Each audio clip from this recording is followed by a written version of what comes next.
Welcome to Was a Console. My name is Timothy Lattice, and this is the Neo Kino Graphics channel. Was a workstation. It's some foreshadowing.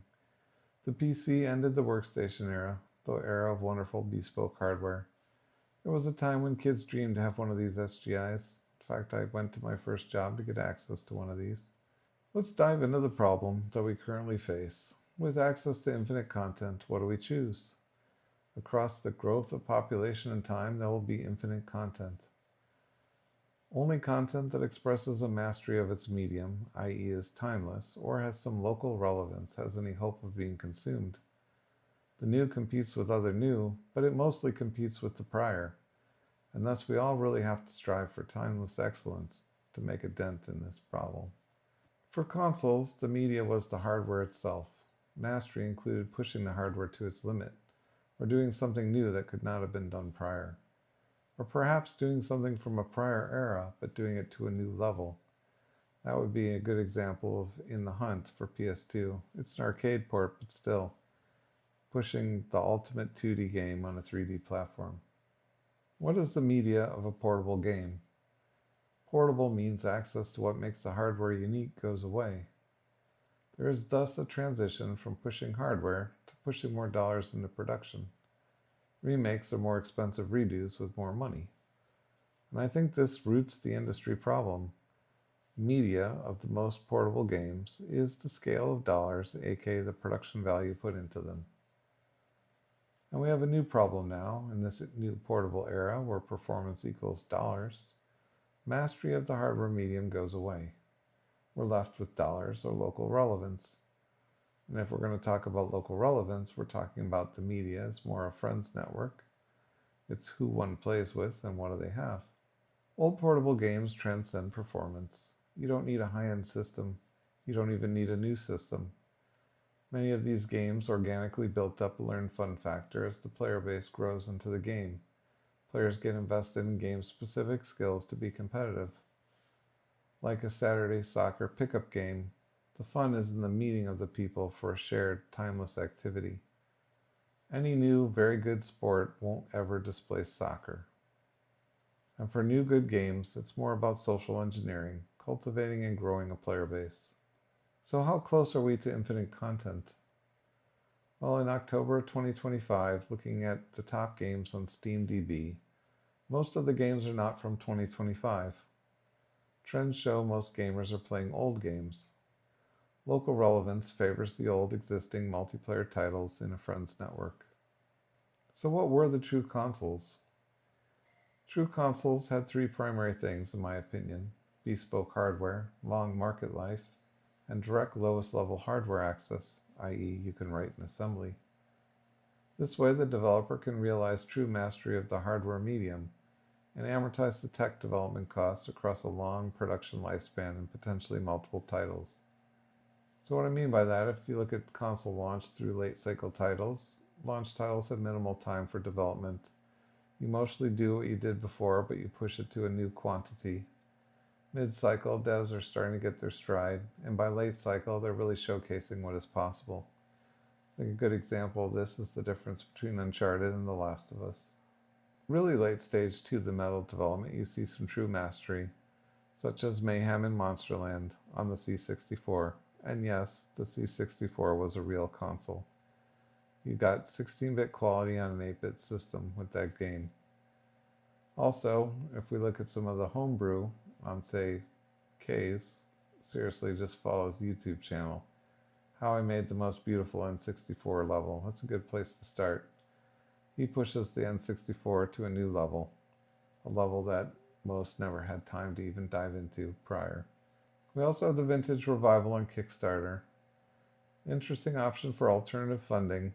I don't see how this is going to be a big moneymaker after subtracting expenses, and yet some amazing work is being done for vintage systems, such as ZPF. Note there is a divide at cartridge-based platforms. Really late stage to the metal development in the homebrew.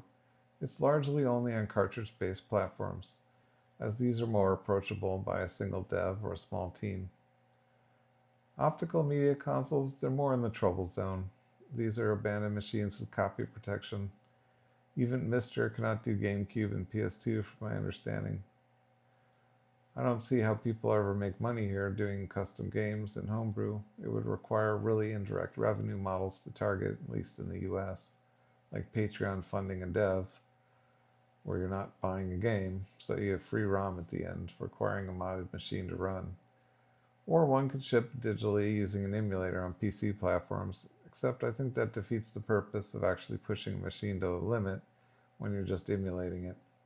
Thus, we may never see what could be possible in the optical media 3D hardware era for serious homebrew. Now we're going to shift gears, and for comparison, for the next slide, we look at back what the internet says about Doom and DOS. It was made by roughly 8 people and sold over 1 million copies, which is pretty impressive for around the 1990s. Ratchet and Clank is one of my favorite series of all time. I would say that most of the games were done during the console era. Let's look at what Wikipedia says. It says that the tech was shared with Naughty Dog, say for pre-computed visibility and triangle pushing, I think.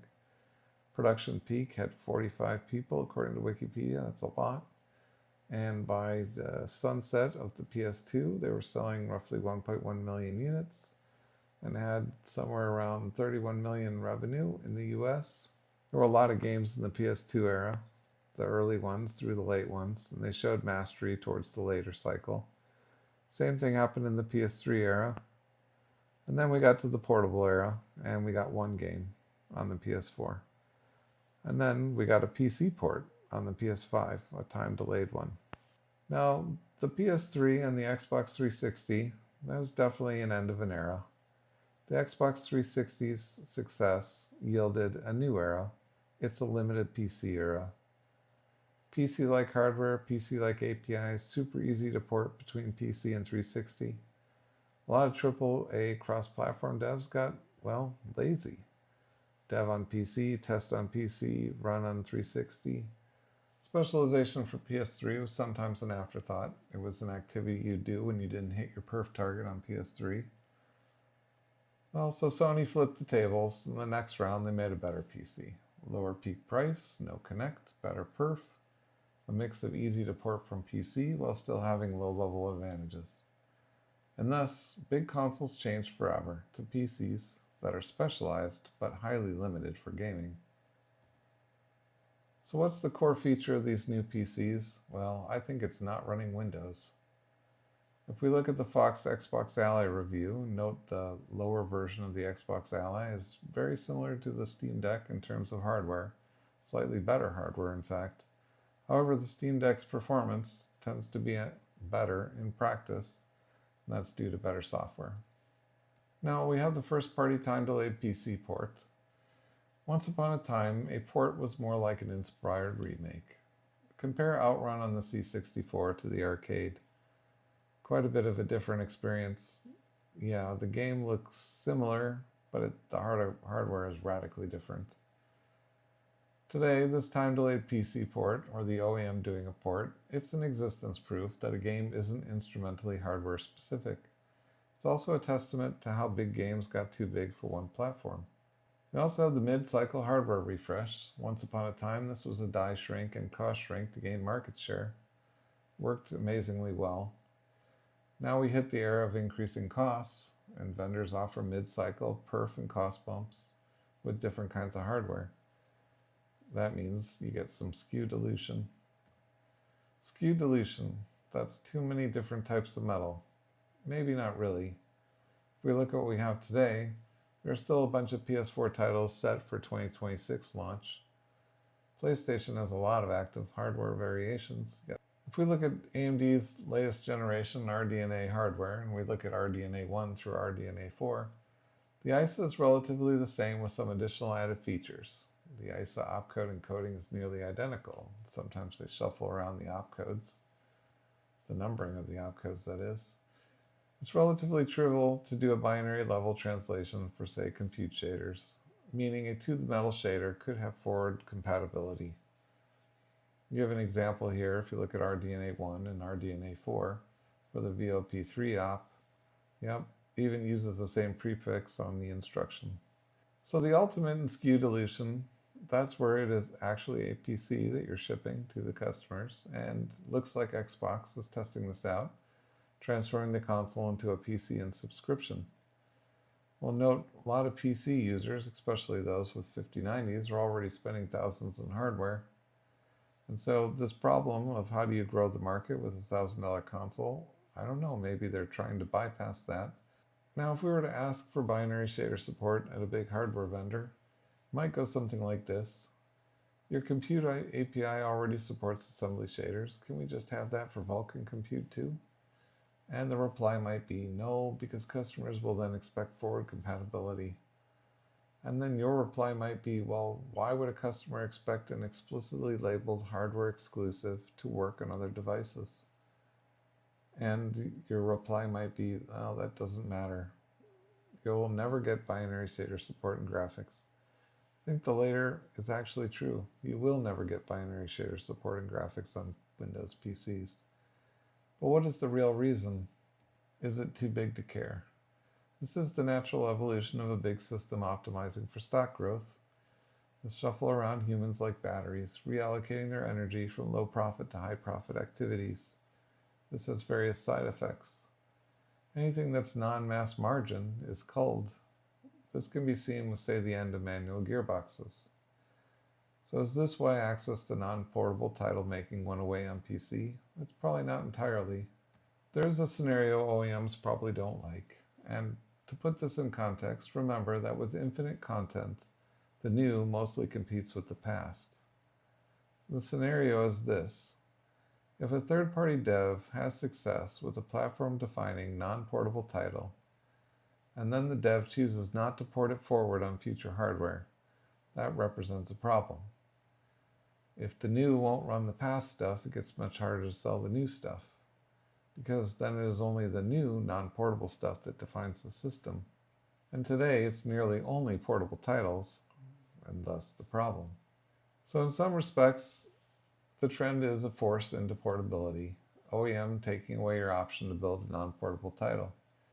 If we look at PC, the only access to GPU hardware is ultra-high-level APIs like DX and Vulkan. And note, DX and Vulkan are ultra-high-level APIs. There's no assembly access there. This is a religious dogma in some respects. It's an erosion of freedom and erosion of access to hardware, where they use API design and API restrictions to force certain developer behavior. Yes, the hardware can do that, but no, you cannot access it. And yes, we break those rules in our black boxes. So ask yourself, can you write that shader in assembly? If the answer is no, you're already forced into portability. So why a desire not to be portable? Why a desire to do something special for specific hardware? Why a desire to be unique in an important way? Well, mixing in with the portable games market means being forced to compete on production dollars. Being forced to play a game that's rigged against new titles. Also, hardcore code artists, they need their medium too, and their medium is assembly language. OEMs could bring back to the metal titles. What is the value proposition of the 10th generation? Perhaps it's going to be better at AI and better at RT, more black boxes, a little more general perf. While AAA is probably still going to ship a 9th generation at the same time.